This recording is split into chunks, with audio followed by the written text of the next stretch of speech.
What's up, YouTube? This is Too Raw for TV. This is a very, very angry person right here, JJ Redneck. Very, very angry.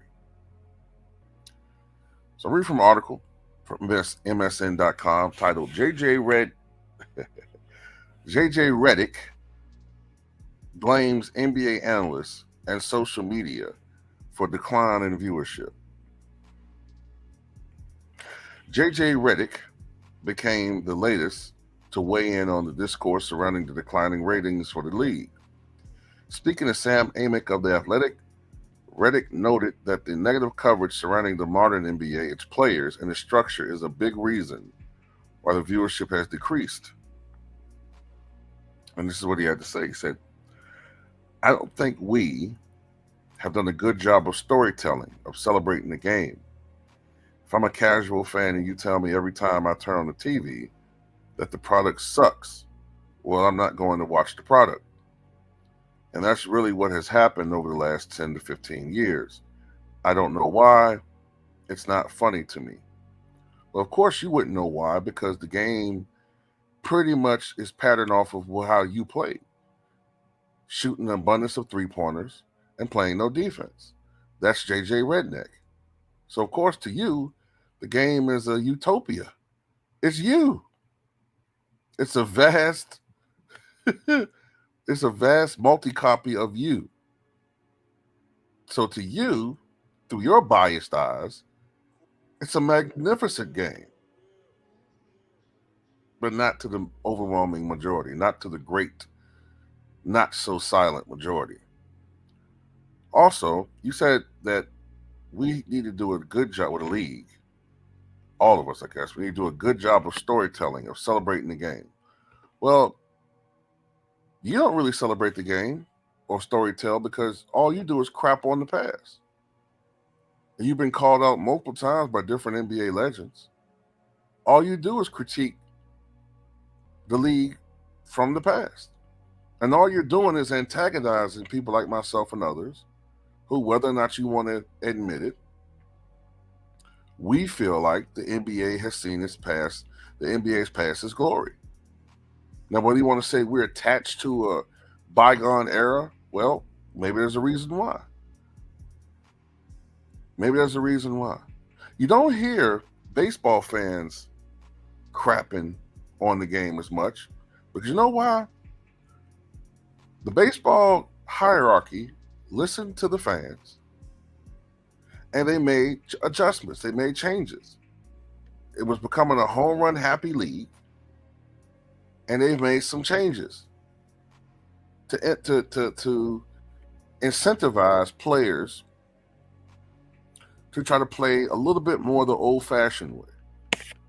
You know, not necessarily trying to swing for the fences all the time, but do the short ball. You know what I'm saying? More base stealing, more trying to get, more on-base hits. Playing, like I said, the short, more methodical game. Not everything has to be a home run.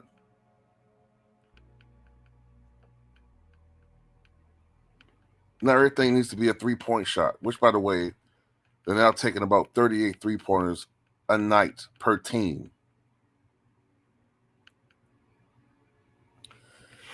He says also this game should be celebrated. The league is more talented and skilled than it was 18 years ago when I was drafted. That's a fact. There are more players that are excellent. There are more teams that are excellent. Really? Really? Let's do a little bit of research here, ladies and gentlemen.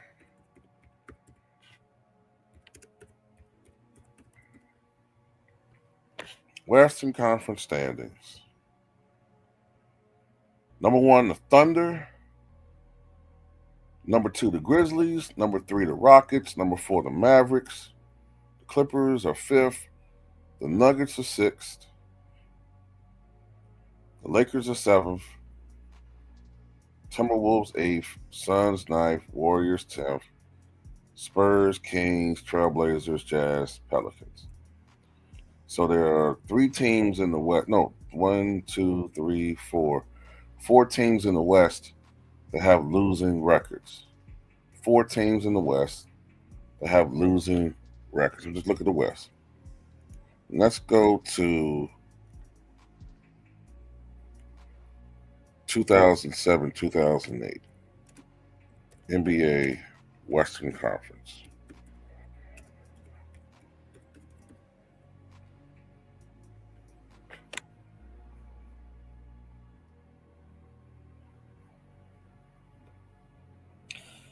So,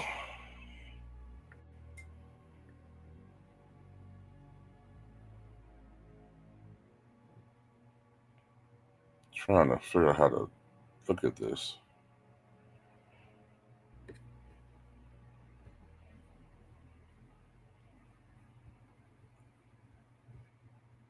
So,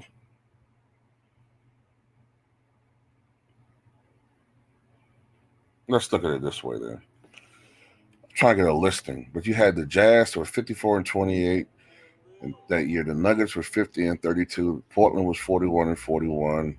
Lakers 57 and 25. Suns 55 and 27. Warriors 48 and 34. Hornets 56-26. Spurs 56-26. Rockets 55-27.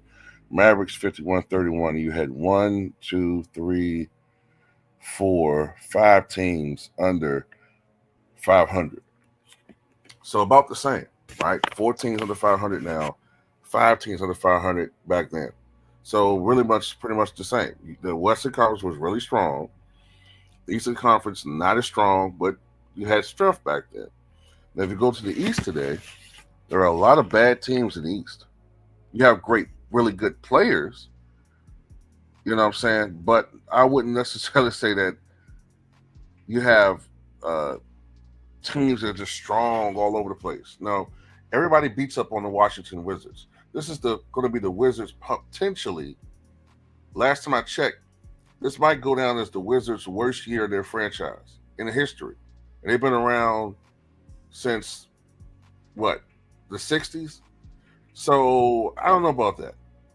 Then you say the league is more skilled than ever before. Or was more skilled than when you came into the league.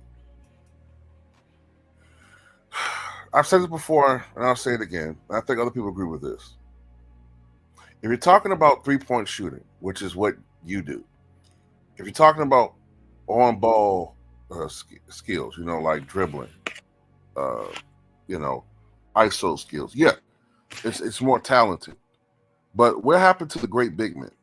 I mean, you got Jokic, yes. You got AD. But, when I was growing up, there were a plethora of great big men in the NBA. Hakeem Olajuwon, Shaquille O'Neal, David Robinson, Patrick Ewing. You know what I'm saying? You had Lonzo Mourning, Dikembe Mutombo. Then you had a lot of really good skilled centers. May not have been the best athletes, but they were good players that on any given night could drop 25 and 10. You know what I'm saying? Or give you at least 25 points. You had the Rick Smiths of the world. You had Sigma. You know what I'm saying? You had a lot of great big men. Where are they today? These guys don't know how to box out. These guys have very little post game as far as skills is concerned. Everything's pushed out to the perimeter. Everybody's a stretch. There's no post play. I'm a guy that was more attracted to centers and power forwards. I like that type of play. Maybe I'm a minority in this, but I'm not all that. I mean, don't get me wrong. I like seeing the individual perimeter scores, and maybe people think that's more exciting to watch, but I've always been driven more towards centers.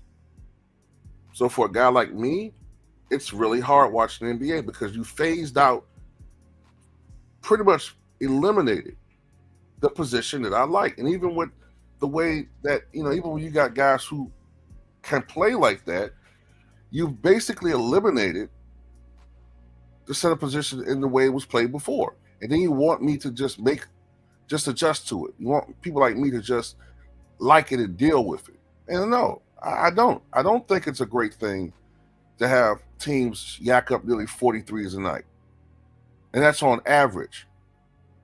There's some teams that are taking close to 50 threes a night. That's not great basketball. I don't care who's arguing the point. It's not us. He's trying to make the argument. If you look further into the article, I don't read everything he says, but he's making the point like basically it's us trashing the product. It's the media trashing the product. It's the people involved in the media as far as mainstream and social media like us. He particularly pointed out Twitter/X. People with small followings that are causing. First of all, that was you trying to be petty, saying small followings, right? You know, yeah, we got small followings, but collectively we're large. That's you being petty. We don't have a whole machine pushing us like they do guys like you. You know what I'm saying? If it wasn't for LeBron Mo James, you wouldn't be the head coach of the Fakers. So, you know what I'm saying? That's an advantage you have. It's not us. We don't have the collectively, individually, that type of power. We're not crapping on the game just to be doing it. The game sucks.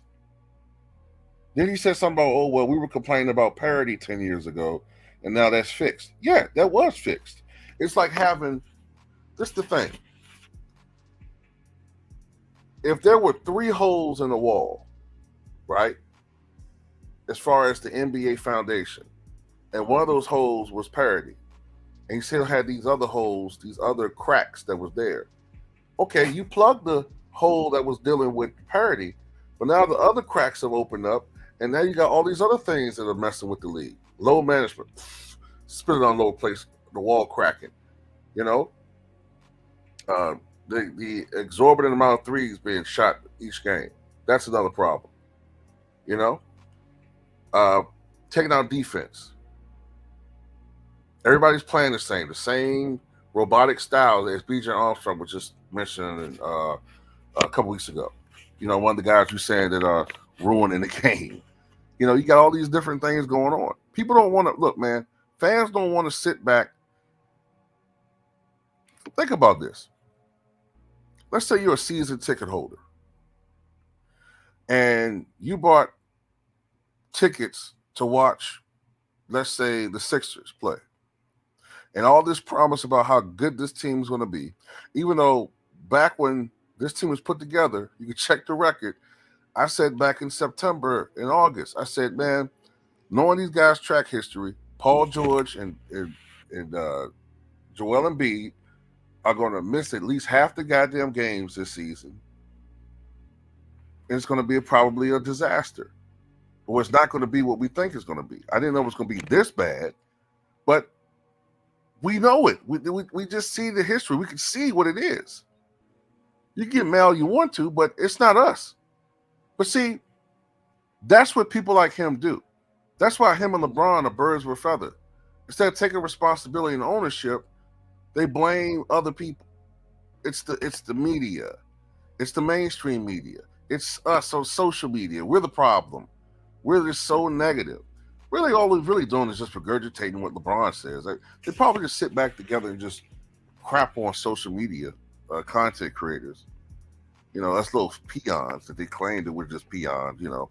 As Malika Andrews put it the other day, we're just people bloviating in our mom's basements. You know what I'm saying? But at the end of the day, they hear what we say. And I got another news flash for you, dickwad. I shouldn't have said that, but whatever. News flash. We're fans. We're fans of the game. We're fans. There's a reason why people are listening to us more and more and more. Because what we're saying is resonating with how they feel. And aren't you part of the blame anyway? Weren't you part of the media just last year? Weren't you just part of the media? Now you're talking about the media like as if you were never part of it. Hell, they treated you really good, man. You went from being a retired player in the fall of 2021 to being on the A team of ESPN, aka BSPN, within a 2 year period, less than 3 years, 2 years, I think.